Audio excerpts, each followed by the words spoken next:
Kita bahas tentang ini ya, Roh Kudus dan firman Tuhan. Kalau kita baca Alkitab, ya, Alkitab ini ada 66 kitab dari kitab Kejadian sampai kitab Wahyu. 39 itu di Perjanjian Lama dan 27 di Perjanjian Baru. Ada sekitar 40 orang yang menulis Alkitab ini dalam rentang waktu sekitar 1500 tahun. Dan isinya tidak bertentangan, dan itu hanya mungkin terjadi kalau memang uh, Tuhan yang memberi inspirasi bagi para penulis Alkitab ini. Itu sebabnya waktu kita membaca Alkitab, kita tidak bisa hanya mengandalkan otak kita atau kemampuan kita. Kita perlu Roh Kudus yang memang memberi ilham atau mengilhami para penulis Alkitab ini, sehingga kita bisa menangkap apa pesan yang ada. Ya, yang sudah bayangkan ribuan tahun, perjanjian baru saja ditulis ya sekitar 2000 tahun yang lalu belum lagi kitab-kitab di perjanjian lama. Nah, bagaimana kita bisa memahami pesan-pesan yang ada di dalam Alkitab atau firman Tuhan ini yang ditulis pada zaman atau budaya yang sangat berbeda. Ini ditulis di uh, Timur Tengah, di sana ya, di Israel. Lalu ada banyak daerah atau nama kota, nama tempat yang tentunya sudah berbeda dengan keadaan sekarang. Lalu budaya yang ada pada saat itu ya, itu juga mempengaruhi bagaimana cara penulisannya, sehingga sebagian orang mungkin sulit ya untuk menangkap makna yang ada di dalam Alkitab ini.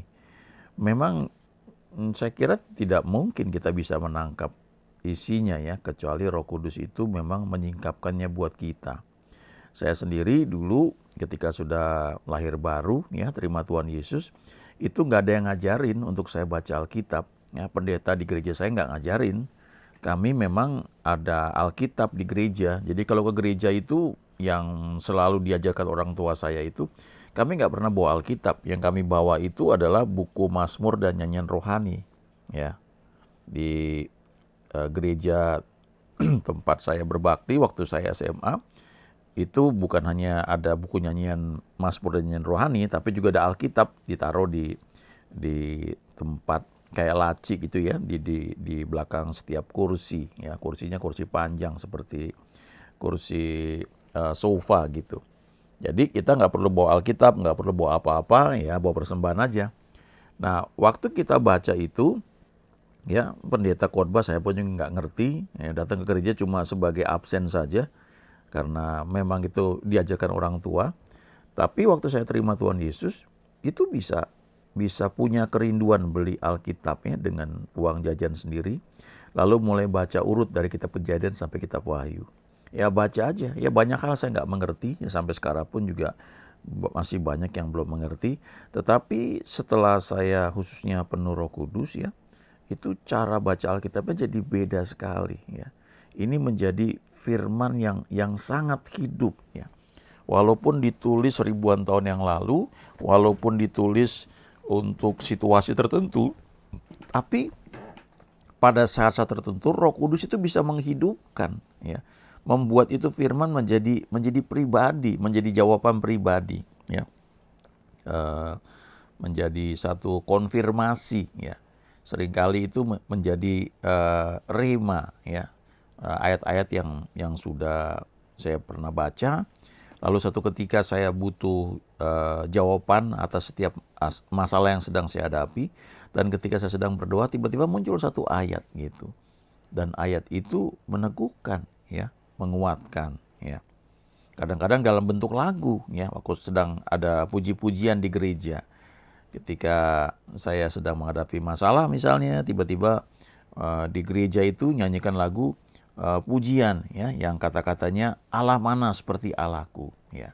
Dia latihku untuk berperang, pimpinku jadi pemenang ya. Lalu tiba-tiba itu kuat sekali ya, kamu sedang dilatih untuk berperang. Kamu sedang dilatih untuk bisa menjadi pemenang ya. Jadi itu salah satu contoh ya, jawaban yang Tuhan berikan. Di kesempatan lain waktu sedang saya berdoa ya, tiba-tiba muncul satu lagu ya. You are my hiding place ya. Dari kitab Mazmur ya. You always fills me with songs of deliverance ya. Lalu kata-kata berikutnya, whenever I am afraid, I will trust in you. Waktu aku ini takut, aku percaya kepadamu. Nah, itu menjadi penghiburan ya. Itu firman ditulis sudah ribuan tahun yang lalu. Tapi waktu Roh Kudus mengingatkan, itu menjadi hidup. Sekian tahun yang lalu, saya dengan beberapa teman kami pernah buat namanya kelompok tumbuh bersama ya. Karena waktu itu memulai satu pelayanan baru dan belum ada pembimbing rohani kami ya. Jadi kami buat kelompok tumbuh bersama dan pakai buku ini ya, Roh dan Firman. Ini buku ada beberapa pertanyaan yang mesti kita jawab ya. Dan untuk itu kita perlu baca ayat, perlu merenungkan. Dan waktu kami ketemu ya beberapa orang, kami diskusi ya. Lalu kami sharing ya satu dengan yang lain. Saya kira ini pengalaman yang saya nggak pernah lupakan ya. Karena biasanya saat itu setelah kami penuh Roh Kudus, kalau kami memuji, menyembah Tuhan, kami berdoa, doa semalaman, itu bukan hal yang aneh ya. Kalau menangis ya atau sukacita ya sangat ekspresif ya, memberikan tanggapan ya waktu sedang menyanyi, memuji atau sedang berdoa. Tapi ketika kami sedang kelompok tumbuh bersama ya, belajar Alkitab dengan tuntunan buku ini, itu ada satu topik yang sedang kami bahas, bagaimana kami itu harus mengasihi saudara-saudara kami yang lain yang berbeda pandangan dalam hal doktrin ya. Dan nggak ada nyanyian waktu itu, kami cuma diskusi dan kemudian seorang teman mengemukakan ya pendapatnya. Dia bilang, saya ditegur juga dalam hal ini, bagaimana saya harus mengampuni saudara-saudara kita yang menganggap kita itu beda dalam pandangan ya. Khususnya waktu itu karena kami baru menerima baptisan Roh Kudus ya, sehingga kami berbahasa roh dan di lingkungan di mana kami terlibat dalam pelayanan itu suatu hal yang sangat asing ya. Aliran karismatik itu sangat dianggap asing ya. Sekarang juga mungkin oleh sebagian gereja masih, tapi dulu parah sekali ya, kita dianggap sesat ya. Nah, waktu itu kami itu dianggap orang aneh ya. Dan bagaimana ketika waktu sedang membahas topik ini ya di kelompok tumbuh bersama, Tuhan mengajar kami dan kami menangis pada waktu itu ya. Dan kami berdoa mendoakan teman-teman kami yang lain ya. Itu pengalaman yang tidak terlupakan ya sampai sekarang. Nah, Roh Kudus sendiri ya atau Roh Allah itu memperbarui pikiran kita saat kita merenungkan firman Tuhan. Kalau kita baca Alkitab itu hanya sebagai satu pengetahuan ya. Ya, misalnya kita baca kitab Kejadian, itu kayak buku cerita kan, pada mulanya Allah menciptakan langit dan bumi ya. Bumi belum berbentuk dan kosong, Roh Allah melayang-layang di atas permukaan air, itu enak bacanya kayak cerita. Walaupun kalau kita baca buku-buku cerita atau buku atau novel lah ya, atau cerpen cerita pendek ya, cerpan cerita panjang dan sebagainya, itu bahasanya lebih enak ya dibanding baca Alkitab ya. Tapi lumayan kita bisa baca kitab Keluaran, kita baca mengenai kisah orang Israel keluar dari Mesir ya. Tapi kalau kita sudah masuk baca kitab Imamat ya, lalu Ulangan, isinya peraturan semua, kita bisa pusing ya, nggak ngerti apa-apa. Lalu kalau kita baca kitab Ayub, di awalnya sih enak, tapi begitu masuk cerita keluh kesah Ayub dan juga nasihat dari sahabat-sahabatnya, kita pusing baca itu. Saya nggak tahu kalau orang yang memang suka ini ya, suka belajar puisi ya, mungkin menarik. Lalu kita baca Mazmur juga begitu ya. Itu mungkin orang yang suka merenung, suka baca sesuatu yang seperti puisi ya. Kalau kitab Amsal masih mendingan ya, itu kayak peribahasa. Tapi kitab Mazmur kan isinya kan doa ya. Nah, kalau kita belum kenal Tuhan, baca itu saya nggak tahu ya berapa orang yang bisa tertarik ya baca seperti itu. Lalu kalau kita baca sejarah sih enak ya, mungkin Ezra, Nehemia, Esther, itu enak, menarik ya. 1 Samuel, 2 Samuel, itu ada kisah perang, 1 raja-raja, 2 raja-raja, Tawarik juga begitu ya. menarik. Tapi kalau kita baca kitab Wahyu misalnya nanti di Perjanjian Baru, wah bisa pusing lagi gitu ya. Ada banyak hal yang mungkin kita nggak mengerti. Tapi kalau ketika kita sudah penuh Roh Kudus, maka Roh Kudus itu yang akan mengajari kita. Di Efesus 6 ayat 17 ya dikatakan, terimalah ketopong keselamatan dan pedang roh, yaitu firman Allah. Ya. Dikatakan firman Allah ini seperti pedang. Ya. Di Efesus 6 ayat 17 ini, dalam bahasa aslinya firman itu rema. Jadi waktu kita baca Alkitab itu, firman yang kita baca itu bisa menjadi firman yang rema. Dan itu jadi seperti pedang. Kalau kita sedang menghadapi suatu masalah, maka firman yang rema itu bisa kita gunakan itu untuk mendeklarasikannya, menghancurkan kuasa-kuasa jahat. Ya. Misalnya begini ya, saya masih ingat waktu saya sedang sakit ya cukup lama ya di Bandung. Sekitar sebulan ya, panas tinggi sekali ya. Sebenarnya nyaris masuk rumah sakit ya, tapi ya memang saya tengking juga ya. Teman-teman datang berdoa, jadi sampai akhirnya saya sembuh dan akhirnya lulus dari kuliah. Saya tidak pernah masuk rumah sakit Boromius ya di Bandung yang terkenal. Biasanya hampir selalu ya, setahu saya teman-teman saya yang saya kenal pasti minimal pernah sekali masuk ke sana ya. Nah waktu itu setelah cukup lama di kamar ya, meriang panas nggak bisa keluar ya. Dan ketika saya mulai bisa jalan keluar ya, mungkin sekitar udah 2 mingguan, 3 mingguan, saya ke ruang tamu. Lalu ada teman yang dia bercanda ya, dia bilang sama saya, masih hidup kau? Maksudnya sih bercanda ya. Tapi itu seperti menyerang saya, karena memang saya sedang menghadapi situasi yang tidak nyaman ya. Gejala-gejala penyakit yang sangat tidak enak. Lalu tiba-tiba muncul satu ayat yang sudah pernah saya baca di kitab Mazmur. Dan saya ucapkan itu membuat teman saya terdiam. Ya. Dia mungkin merasa saya tersinggung, padahal tidak ya. Saya sedang menanggapi perkataan dia itu yang menyerang saya. Yang mungkin dia nggak sadari itu seperti serangan ya kepada saya dari iblis. Teman saya nggak sadar. Tapi waktu saya tanggapi, saya juga menanggapi firman. Yang saya tanggapi itu adalah pikiran yang menyerang saya. Tapi teman saya mungkin berpikir saya tersinggung sehingga dia diam gitu. Tapi ya memang habis itu kami tidak ada nggak ngomongin itu lagi. Nah ayat yang muncul itu di kitab Mazmur yang mengatakan begini, aku tidak akan mati, tapi aku akan hidup dan aku akan menceritakan perbuatan-perbuatan yang besar dari Tuhan. Itu muncul dengan sendirinya. Ya. Di kesempatan lain ya. Dulu kami masih tinggal, kami sudah menikah ya, saya dengan istri saya. Tinggal di satu rumah, di satu kompleks yang lumayan lah ya. Kami kontrak rumah ya. Nah kemudian istri saya, saya baru jemput istri saya tuh pulang dari kantor ya. Saya waktu itu sudah pelayanan saja.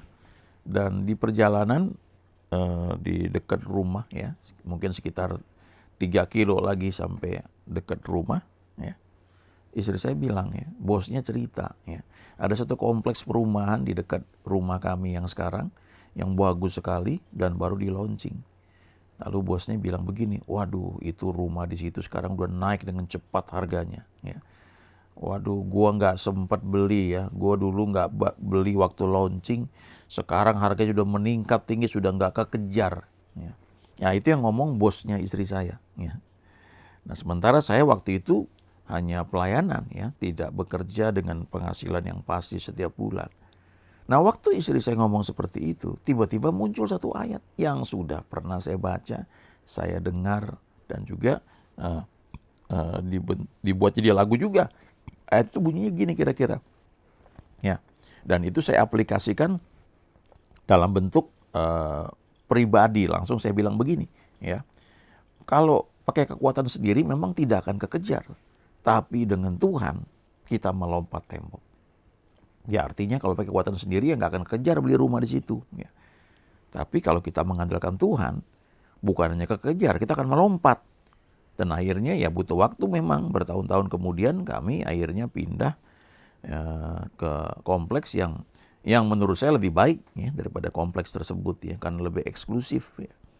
Kami tinggal di klaster yang bagus ya, masih ngontrak itu ya. Bertahun-tahun dan akhirnya kami pindah ke kompleks itu juga, ya, klaster itu juga, tapi sudah menjadi milik sendiri. Ya, itu contoh bagaimana firman itu dihidupkan oleh Roh Kudus. Nah, ya. Alkitab sendiri kalau di terjemahan bahasa Indonesia khususnya ya, kita bisa lihat di sini. Perjanjian Lama ada berapa, Perjanjian Baru ada berapa, ya jumlah pasal 1199. Jadi kalau kita baca Alkitabnya tiap hari rutin 4 pasal setiap hari ya, maka dalam setahun itu habis ya. Kemudian jumlah ayat, ya, jumlah halaman. Nah, kalau kita perhatikan Perjanjian Lama misalnya ya, itu bayang-bayang dari apa yang digenapi oleh Tuhan Yesus ya di Perjanjian Baru. Jadi dari kitab Kejadian sampai kitab Maleakhi itu tidak semua bisa kita terapkan langsung ya. Tapi ayat-ayat tersebut bisa saja dipakai Roh Kudus membuatnya menjadi rema, menjadi satu jawaban untuk satu pergumulan yang sedang kita hadapi. Walaupun mungkin tidak berlaku umum ya. Karena banyak hal itu sifatnya lebih kepada orang-orang Yahudi pada masa itu. Tapi tetap firman Tuhan. Nah, kemudian kalau kita baca kitab Injil, ya, Matius, Markus, Lukas, Yohanes, itu adalah kisah mengenai firman yang menjadi manusia. Kita baca bagaimana Yesus membuat banyak mujizat, dan kita akan tertantang iman kita bahwa dia bilang di Injil Yohanes, bahwa kalau orang percaya kepadaku, ia akan melakukan apa yang aku lakukan, bahkan yang lebih besar daripada itu. Ya. Jadi kalau kita baca mujizat-mujizat yang ada di kitab Injil, itu bukan cerita saja untuk kita kenang, tapi itu suatu tantangan bahwa itu bisa terjadi juga di zaman kita sekarang karena kita adalah murid-murid Yesus. Ya. Contohnya kalau kita baca Kisah Rasul itu kan kisah tentang rasul-rasul yang dipenuhi Roh Kudus. Itu dimulai ketika mereka penuh Roh Kudus. Ya, seperti janji yang Tuhan berikan di Kisah 1 ayat 8. Lalu mereka menjadi saluran ya atau bejana Roh Kudus yang bekerja dalam hidup mereka dan terjadi mujizat luar biasa. Nah, itu patokan buat kita melihat bagaimana contoh-contoh pekerjaan Roh Kudus dalam hidup orang-orang percaya. Itu bukan cerita omong kosong ya. Itu juga ditulis supaya kita bisa belajar bahwa itu bisa terjadi dalam hidup kita yang percaya kepada Dia. Jadi namanya kesembuhan, kemakmuran, kelimpahan, berkat, promosi, itu tersedia. Yesus mengatakan itu, Yohanes 10 ayat 10 bagian B, aku datang supaya mereka mempunyai hidup dan mempunyai dalam segala kelimpahan. Kata hidup itu zoe, itu artinya hidup ilahi yang memang Tuhan sediakan bagi kita yang percaya. Yaitu kemakmuran, kesehatan, dan keberhasilan dan sebagainya. Ya. Nah kemudian kalau kita baca surat-surat dari Roma, 1 Korintus dan seterusnya, itu surat-surat kepada gereja, kepada kita. Jadi banyak hal praktis yang memang itu diperintahkan kepada kita. Jadi ada hamba Tuhan yang bilang, memang kalau kita baca Alkitab ya, pesan-pesan yang relevan untuk kita di zaman sekarang itu adalah surat-surat ya. Roma, 1 Korintus, 2 Korintus. Itu yang lebih banyak harus kita baca. Walaupun semuanya perlu kita baca ya. Tetapi perjanjian baru khususnya harus lebih banyak dibaca. Lalu surat-surat itu ya khususnya itu memang untuk kita baca, kita renungkan. Itu perintah-perintah praktis. Perintah kepada suami, kepada istri, kepada anak-anak, kepada orang tua, kepada para hamba, orang-orang yang bekerja, para bos yang punya usaha ya. Kepada teman-teman sekerja ya dalam pelayanan, itu praktis sekali. Lalu kalau kitab Wahyu itu sesuatu yang akan datang, kita nggak bisa menafsirkannya dengan kemampuan kita karena ada banyak hal yang kita nggak mengerti. Tidak salah belajar akhir zaman ya, tapi jangan sampai kita begitu sibuk ya belajar akhir zaman sampai hal-hal praktis yang Tuhan sediakan untuk kita hidup di zaman sekarang ini kita abaikan ya. Jadi sekali lagi memang perlu Roh Kudus ya untuk menolong kita bisa memahami firman ini bukan saja sebagai suatu catatan sejarah. Ya, kalau kita baca begitu aja kan cuma cerita ya, sejarah saja. Tapi kalau kita izinkan Roh Kudus menuntun kita akan melihat pesan-pesan tersembunyi di balik firman Tuhan ini. Lebih jauh lagi ya, ada hamba Tuhan bilang itu lapisan demi lapisan. Lapisan pertama cuma sejarah, ya mungkin tentang orang Israel yang kita baca. Lapisan kedua kita akan mulai menangkap pesan-pesan yang Tuhan berikan. Lapisan ketiga kita akan ketemu bahwa dari kitab Kejadian sampai Wahyu itu isinya selalu berfokus kepada Yesus Kristus. Ya. Karena Dia adalah firman yang menjelma menjadi manusia. Ya. Haleluya. Tuhan kita Tuhan yang baik. Amin.